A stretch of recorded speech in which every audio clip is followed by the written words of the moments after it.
Hello, नमस्कार, प्रणाम, आदाब। आप सभी का बहुत बहुत स्वागत है आज के इस बेहतरीन वीडियो में। क्योंकि आज के इस वीडियो में हम लोग सोशल साइंस के PYQ करने वाले हैं।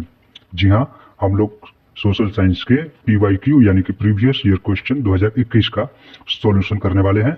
तो आप सबके लिए वीडियो बहुत ही खास होने वाला है। तो आप लोग इस वीडियो में शुरू से लेकर के अंत तक जरूर बने रहें ताकि सारे क्वेश्चन आप लोगों के दिमाग में सेट हो जाए।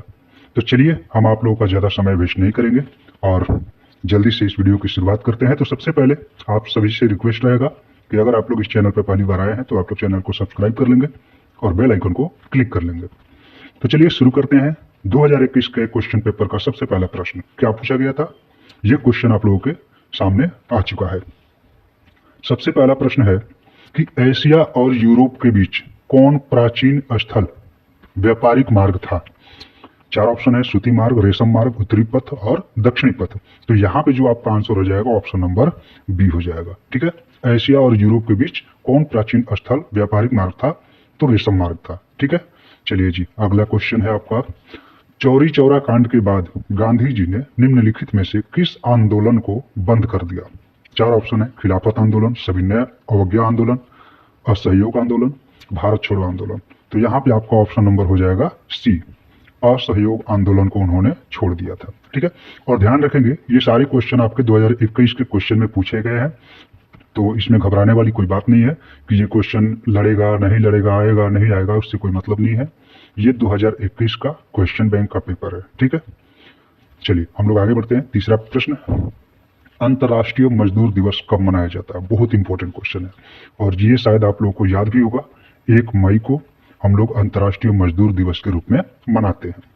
अगला प्रश्न है, वर्तमान में भारत में कितने केंद्र शासित प्रदेश हैं। ये तो आप लोग को याद होने ही चाहिए, क्योंकि अगर ये याद नहीं होते हैं तो फिर बड़ी दिक्कत की बात है। वर्तमान में भारत में केंद्र शासित प्रदेशों की संख्या जो है 8 है। तो आपका ऑप्शन नंबर सी हो जाएगा। प्रश्न संख्या 5वां में पूछा गया है कि सूचना का अधिकार संबंधी कानून कब पारित हुआ था।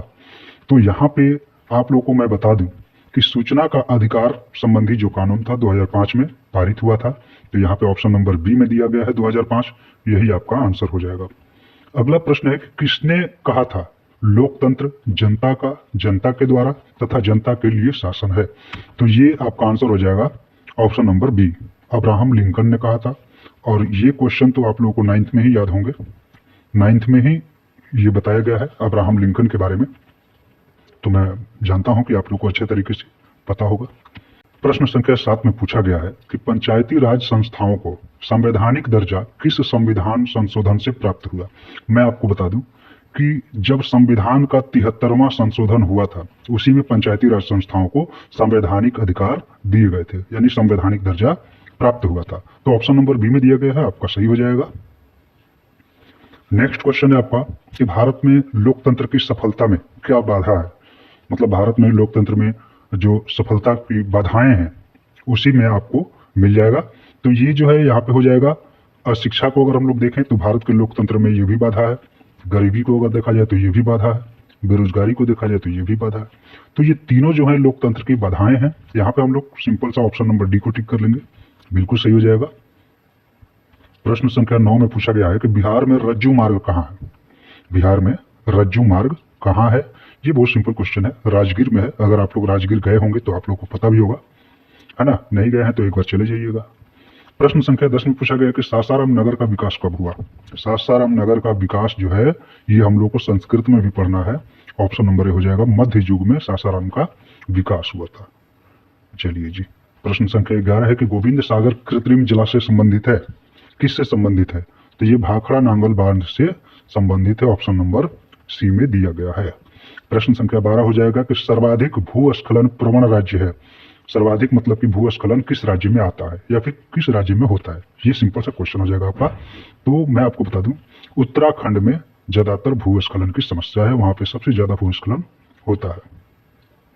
अगला प्रश्न आपका पूछा गया है कि बिहार का कौन सा भाग सर्वाधिक सूखा प्रवण है, यानी कि ऐसा राज्य बिहार का ऐसा भाग, ठीक है, जहाँ पे सबसे ज्यादा सूखा होता है, ये पूछा गया। तो दक्षिणी बिहार में अक्सर हम लोग देखते हैं कि वहाँ पे सूखे की समस्या हमेशा रहती है, ज्यादातर रहती है दक्षिण बिहार में। ठीक है, अगला प्रश्न है कि 1871 में कौन सी संधि हुई थी। 1871 में आपका जो है बहुत ही सिंपल और इम्पोर्टेंट क्वेश्चन है, फ्रैंकफर्ट की संधि हुई थी। आप लोग याद रखेंगे इसको। प्रश्न संख्या 15 में पूछा गया है कि 1830 की क्रांति के बाद फ्रांस में किस प्रकार का शासन स्थापित हुआ।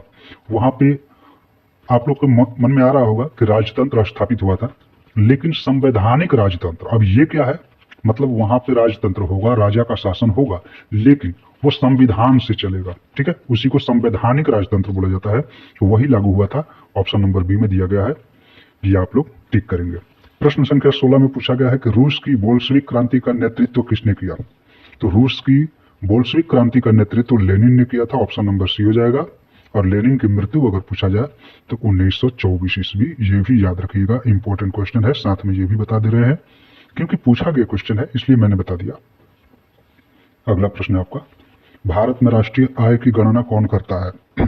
4 ऑप्शन दिए गए हैं, केंद्रीय सांख्यिकी संगठन CSO, reserve bank of India, वित्त विभाग या फिर राष्ट्रीय विकास परिषद।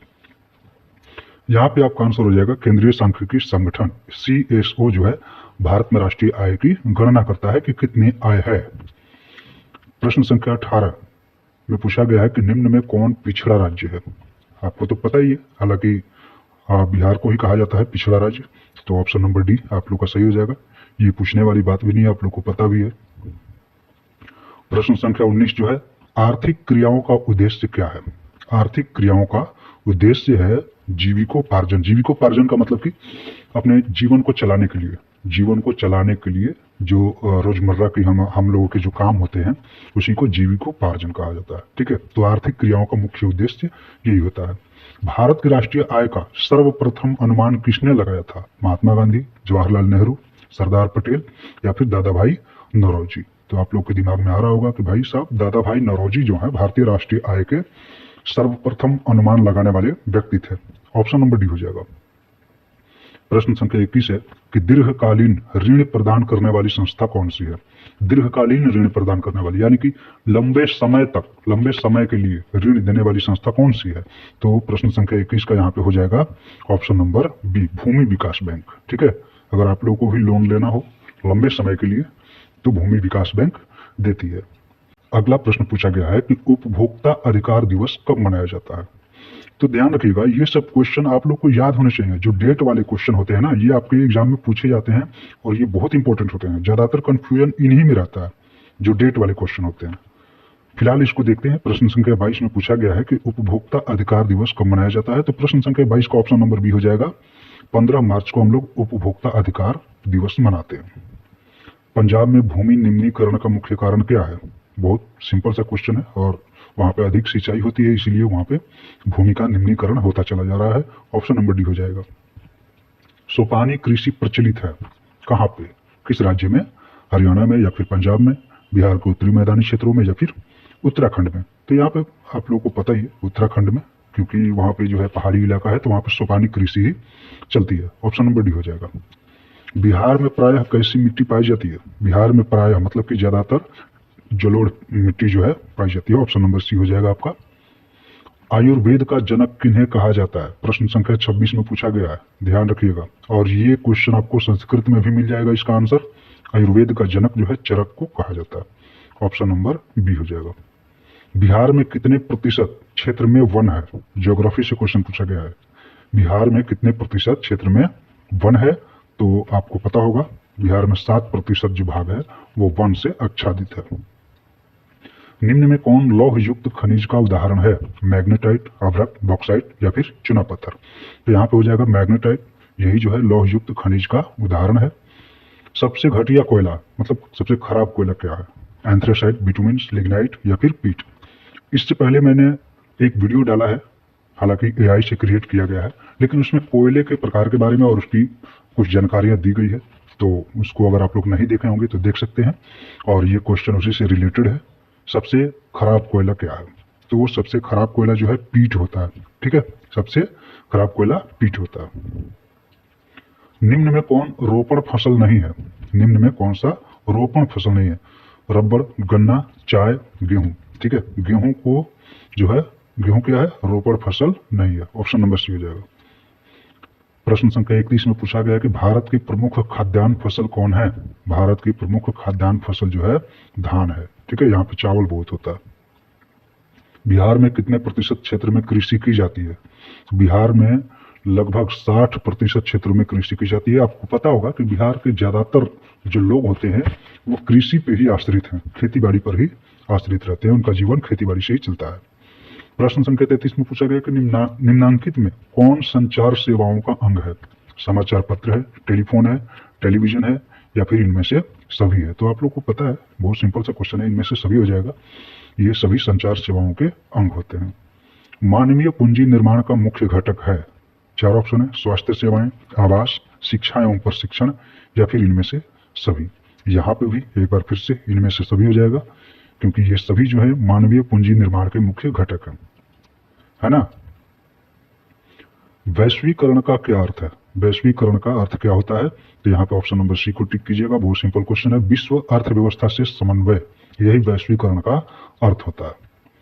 अर्थव्यवस्था के किस क्षेत्र से हरित क्रांति संबंध है, यानी प्राथमिक क्षेत्र से, द्वितीय क्षेत्र से, तृतीय क्षेत्र से, या फिर इनमें से कोई नहीं। तो यहाँ पे आप लोग का हो जाएगा ऑप्शन नंबर ए, क्योंकि प्राथमिक क्षेत्र से जो है हरित क्रांति का संबंध है। निम्नलिखित में कौन सा संस्थान भारत में मुद्रा जारी करने के लिए अधिकृत है, यानी कौन सी संस्थान जो है भारत में मुद्रा जारी करती है। सिंपल सा क्वेश्चन है, रिजर्व बैंक ऑफ इंडिया, आप लोग को पता ही होगा, है ना। बिहार राज्य है, मतलब क्या है, उद्योग प्रधान है, पशुपालन प्रधान है, खनिज प्रधान है, या फिर कृषि प्रधान है। अब इसमें तो कोई भूलने वाली बीमारी है नहीं, बहुत सिंपल क्वेश्चन है, कृषि प्रधान राज्य है बिहार। निम्नांकित में कौन हमारे रहन सहन के स्तर को प्रभावित करता है।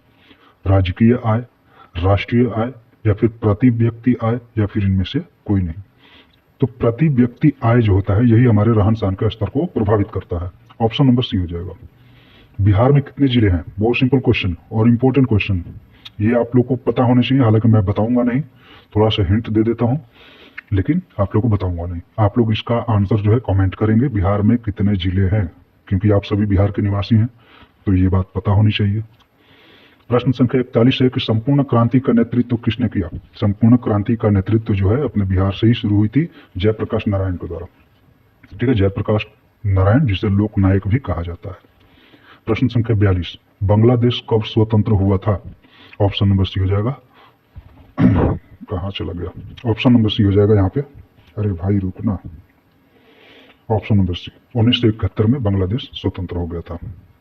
भारत में किस राज्य में सर्वप्रथम पंचायती राज की शुरुआत हुई, किस राज्य से। तो प्रश्न संख्या 43 का ऑप्शन हो जाएगा ए, राजस्थान से भारत में पंचायती राज्य की शुरुआत हुई थी। प्रश्न संख्या 44 को देखते हैं। निम्नलिखित में कौन केंद्र शासित प्रदेश है, उत्तराखंड, छत्तीसगढ़, चंडीगढ़, या फिर केरल। तो ये भी बहुत सिंपल क्वेश्चन है। ठीक है, चंडीगढ़ जो है केंद्र शासित प्रदेश है। संघ सरकार का उदाहरण है, प्रश्न संख्या 45 में पूछा गया है। और आप लोग को पता होगा कि अमेरिका, भारत और कनाडा तीनों में जो है, तीनों जगहों पे संघ सरकार है। संघ सरकार का उदाहरण ये तीनों देश हैं। तो यहाँ पे ऑप्शन नंबर डी हो जाएगा, इनमें से सभी। भारत का केंद्रीय बैंक कौन है। भारत का केंद्रीय बैंक कौन है भाई साहब, रिजर्व बैंक ऑफ इंडिया, है ना। कृषि उत्पादों के मानकीकरण के लिए किस मानक का प्रयोग किया जाता है। प्रश्न संख्या 47 का, तो यहाँ पे हो जाएगा एग मार्क। क्या हो जाएगा, जो कृषि उत्पाद होते हैं उनको मानकीकरण के लिए जो मानक है वो एग मार्क होते हैं। जैसे जो भी कृषि उत्पाद होंगे वहाँ पे देखिएगा, जैसे सोना चांदी अगर आप लोग खरीदते हैं तो वहाँ पे लिखा होता है 24 कैरेट हॉल मार्क, तो वो हॉल मार्क होते हैं। लेकिन कृषि उत्पाद जो होते हैं वो एग मार्क होते हैं, है ना। निम्न में कौन प्राथमिक क्षेत्र से संबंधित है।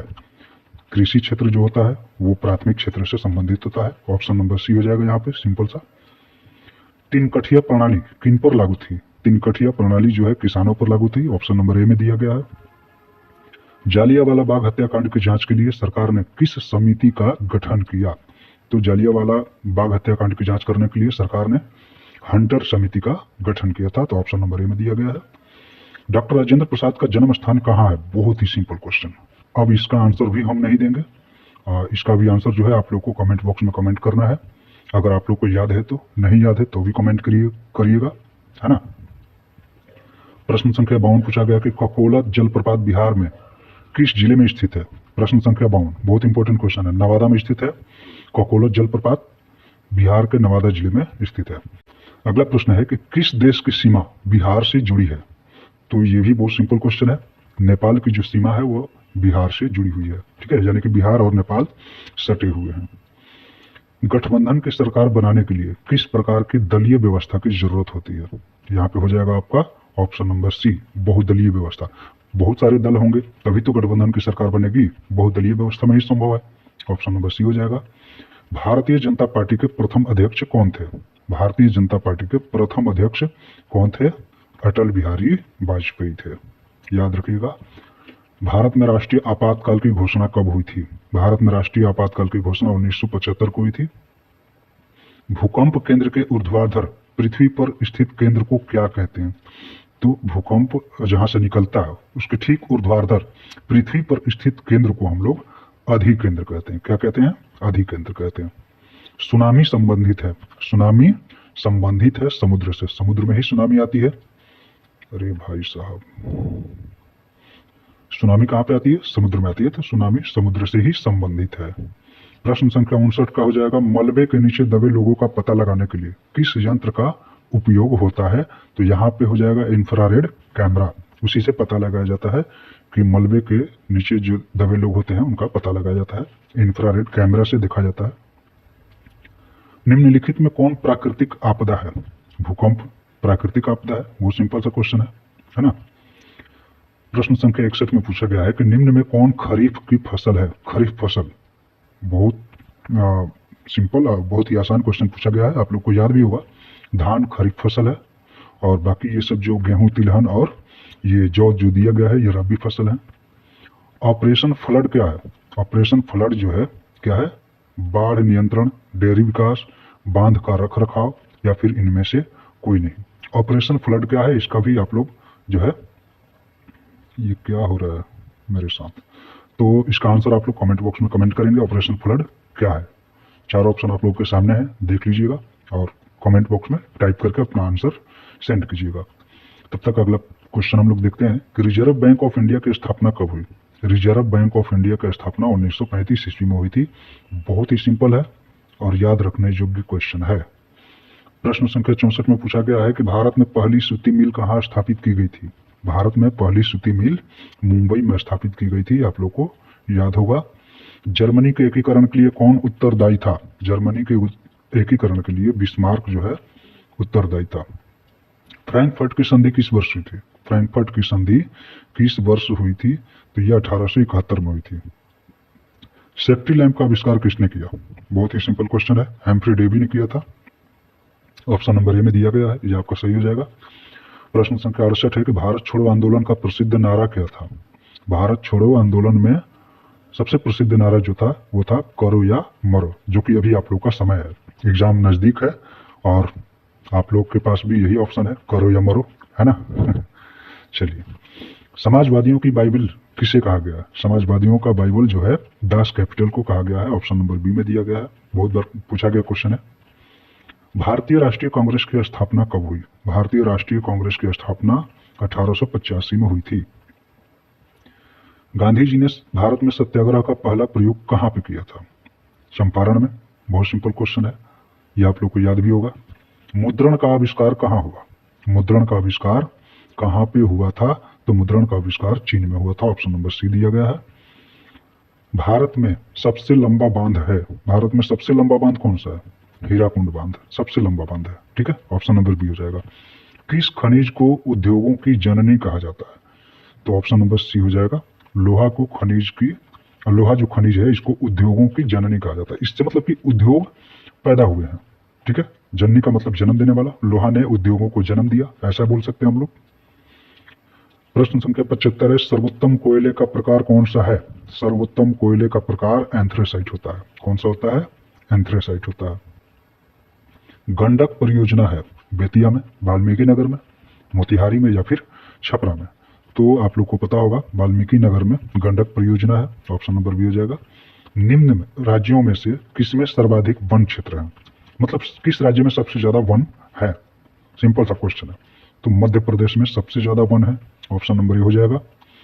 कहलगांव तापीय विद्युत परियोजना है, कहाँ पे है? भागलपुर में, मुंगेर में, बांका में, मुजफ्फरपुर में, मतलब किस जिले में है? तो आपको पता होगा कहलगांव जो है भागलपुर में है। कहलगांव तापीय विद्युत परियोजना कहाँ पे है? भागलपुर में। सूखे के लिए उत्तरदायी कारक है। सूखे के लिए उत्तरदायी कारक क्या है? अब इससे सिंपल क्वेश्चन तो नहीं हो सकता। वर्षा की कमी होगी तो सूखा होगा, सिंपल सी बात है ना। और ये अंतिम क्वेश्चन 2021 में पूछा गया था कि बिहार में कौन बाढ़ प्रवण क्षेत्र है, मतलब कि बिहार में जो कौन ऐसा क्षेत्र है, कौन ऐसा भाग है जहाँ पर सबसे अधिक बाढ़ आते हैं। और इसका भी आप लोग आंसर कमेंट बॉक्स में कमेंट करेंगे, क्योंकि ये अंतिम क्वेश्चन है। तो हम वेट करेंगे आप लोगों के कमेंट का। आप लोग कमेंट करके अपना अपना आंसर देंगे। जो जो क्वेश्चन मैंने छोड़ा है आप लोगों के लिए, उसके आंसर कमेंट बॉक्स में आने चाहिए, ठीक है। और अगले वीडियो में हम लेकर के आएंगे साइंस का PYQ 2021 में पूछा गया प्रीवियस ईयर क्वेश्चन। तो तब तक के लिए आप लोग बने रहेंगे अपने प्यारे से छोटे से नन्हे से परिवार आर्या एकेडमी के चैनल पे। तो मिलते हैं अगले वीडियो में, तब तक के लिए थैंक यू।